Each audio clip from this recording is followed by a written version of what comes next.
This week, Manhattan Borough President Scott Stringer called upon the MTA to find solutions to the problem of subway deaths in New York City. Now, this comes after a week where 3 people were killed by the subways in New York and another few were seriously injured. According to Scott Stringer, the city's on target to see something like over 100 deaths by subway this year, which is double what we saw last year.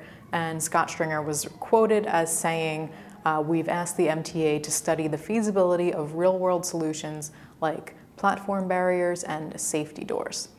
Now, seeing subway deaths double is, of course, really upsetting, and I want any preventable death to be prevented, but let's put some things into perspective here.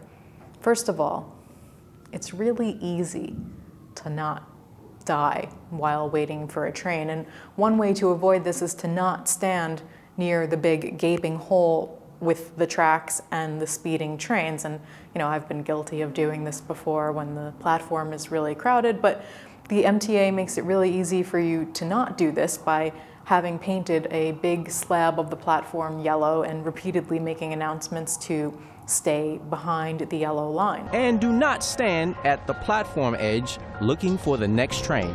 Do stand at least 2 feet behind the platform edge, so if you are pushed, you have room to catch your balance.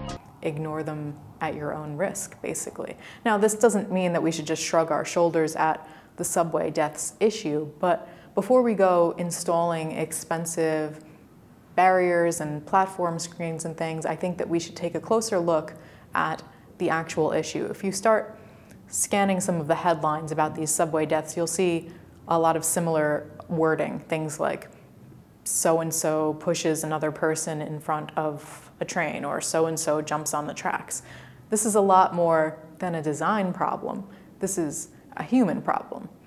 Still, if New York were to start installing platform screens and safety doors, it would just be following in step with other cities around the world that are trying these out.